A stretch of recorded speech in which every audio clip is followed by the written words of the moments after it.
So hello mga kulitshop, isang magandang hapon pa rin po sa ating lahat. Ayan, so nandito pa rin po kami sa Sitio Ragatan, Bangkod, Indang, Cavite, no.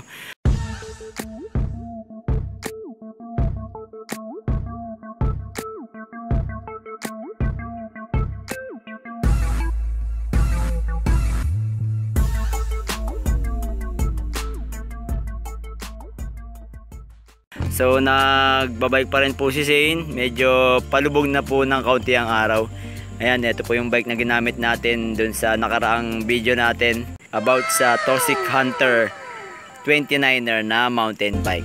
Alright, so may didiscuss lang po muna ako sa inyo guys regarding dun sa sasakyan naman natin. Ito, crosswind naman yung usapan natin ngayon. So kung nararanasan po ba na nyo na dumadami yung inyong engine oil, yan. Mostly ang nagiging problema ng ating mga sasakyan is nagbabawas ng engine oil. Ayan, pero meron din po mga instances na siya naman po ay dumadami. Okay, so bago po natin puntahan yung pinaka topic natin, tingnan po muna natin yung engine oil natin, Ayan.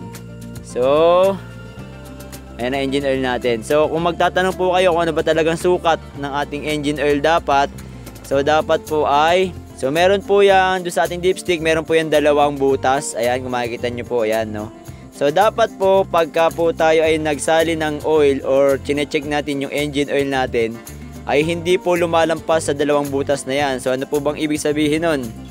Bako lang po yung ating dipstick.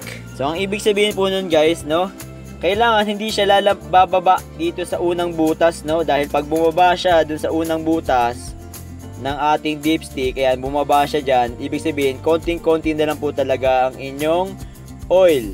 Pag naman po siya lumampas dun sa pangalawang butas, yan, sobrang-sobra naman po ang oil natin. Ang tendency po pagka makakonti ang ating oil is unang-una mag-overheat tayo at kumatok yung makina natin dahil wala tayong enough na lubrication para dun sa mga moving parts ng ating engine. Ayan, so possible po na mangyari pag konti po ang ating oil at prone to overheat po talaga pagka ganon, at masisira po yung mga internal parts ng ating engine pag wala po tayong oil.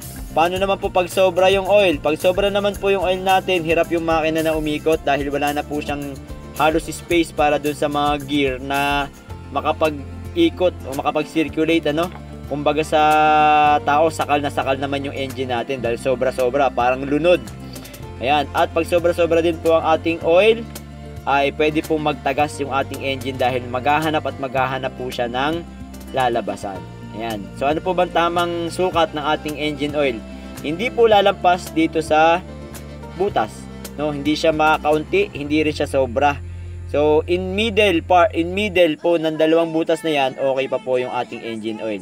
So halimbawa po 3/4, pwede pa yan, okay lang yan. Halimbawa naman po ay nasa gitna, okay pa po yan. Pag po medyo mababa na sa gitna, mag-check na po kayo kasi baka may tagas na po yung inyong makina kasi nagbabawas na po ng langis. O kaya naman po ay yung tinatawag natin na blow by na dahil kumakain na ng langis yung ating makina.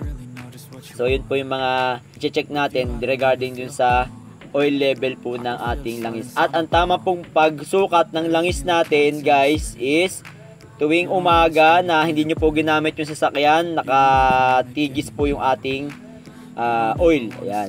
So halimbawa po nakatigis yung oil natin, nandito siya sa 3/4 or malapit na doon sa pangalawang butas, okay lang po yun dahil once na nag-start po yung ating makina, tataas po yung langis hanggang dito po sa ating anong tawag natin dito? Nakalimutan ko tuloy dahil sa sobrang focus natin sa mga bike. Okay? Sa may head natin, yan, sa pinakaibabaw ng makina natin, pupunta po yan dyan.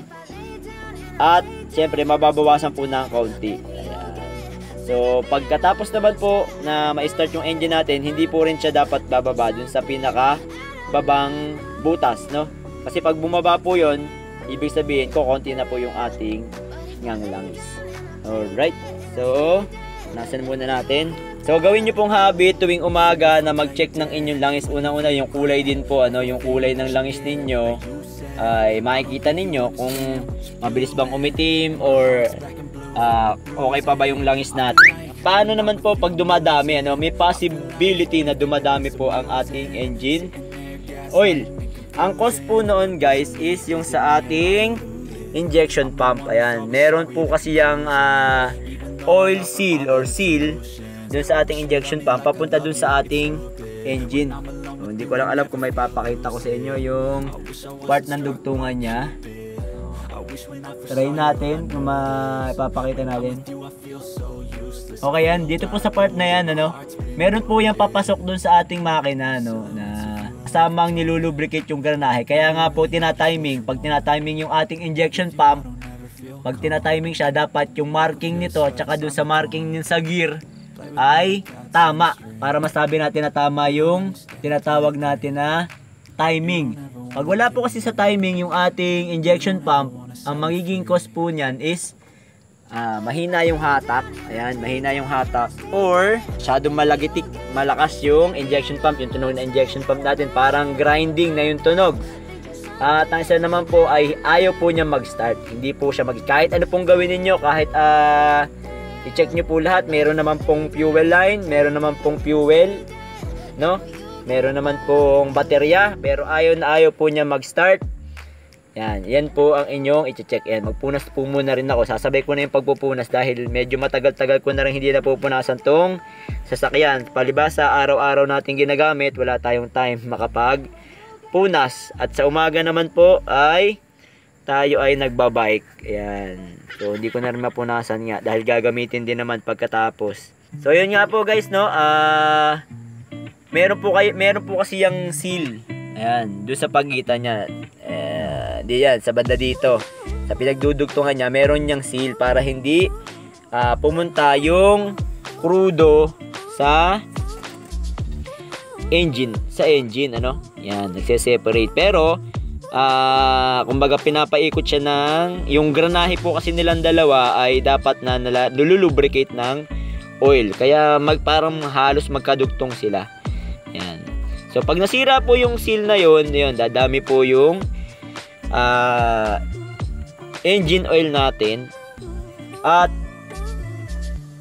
possibility po na masira yung ating engine. Although langis din po ang diesel, kaya lang iba po siya, magaspang. Medyo magaspang dahil refined na po siya. So, ang mangyayari po niyan, masisira po ang ating engine. So, dapat po kasi talagang yung langis natin na ginagamit, yung yung langis na nasa loob ng engine, yung talaga nagpapalubricate ng mga granahe or yung mga parts, no? Yan. So medyo magaspang yung diesel, yun, yung mangyayari, parang kakayurin niya ngayon ang ating cylinder. Ayan. Tsaka yung masisira yung mga piston pag dumami ng dumami. At isa pa, ayun nga, mabigat sa makina yung sobrang dami na ng langis.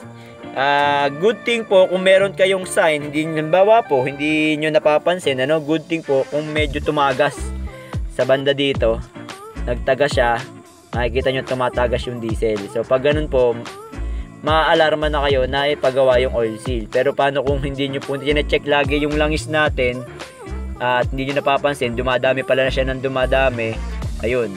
So baka po mahuli na yung lahat na mauwi na po sa pagpapa-overhaul nyo ng sasakyan o ng inyong engine kung hindi nyo lagi check yung ating engine oil. Yun nga po, buti nga po kung may tumagas dito, ibig sabihin sira na yung oil seal niya or yung seal niya, O-ring, tataga siya. Kung hindi tumatagas, sa loob siya pumupunta, no? Yun, sasala mo sa engine oil. Ayun, so isa po sa napakahalagang routine natin lalo na pag umaga. Check nyo rin kung may time lang kayo na i-check yung ating engine oil or yung dami ng engine oil natin, no? So kung hindi man siya dumadami, mabuti. Pero kung halimbawa magbabawas din naman, maalarma na rin kayo dahil kumakain na ng langis yung inyong sasakyan. Yan. So paano po natin may iwasan yon? Proper maintenance lang din po, no? Syempre yung mga parts naman talaga natin na magkakataon na bibigay yan kasi mainit, no? Kaya lang syempre kung mini-maintain natin o lagi natin chine-check up yung mga sasakyan natin, kahit mga wala naman silang wala naman tayong nararamdaman na sira, at least mape-prevent natin or maaagapan natin, no? Yung iba kasi, pag lang may nararamdaman, tsaka lang sisilipin yung mga parts, no? So, nasa sa inyo naman kung paano nyo inaalagaan yung inyong sasakyan. So, dahil tayo nga sa atin, araw-araw natin ginagamit, yun. Kumbaga, yun lang din yung magiging o maibabalik natin sa sasakyan natin, no? Yung serbisyo na ibinibigay sa atin ng sasakyan araw-araw, may babalik din naman natin sa kanya yung ma-check up naman kahit papaano. Tsaka yung mapunas-punasan. Yun. So, bawa, Sabado, wala kayong pasok or Linggo. Ayan, pagkatapos nyo magsimba, yun. Magpunas-punas kayo, makikita nyo dyan. Ma-identify nyo kung may mga tagas ba. Makikita nyo naman kung may mga leak. May mga nagbabawas na fluid. Ayan, katulad nyan.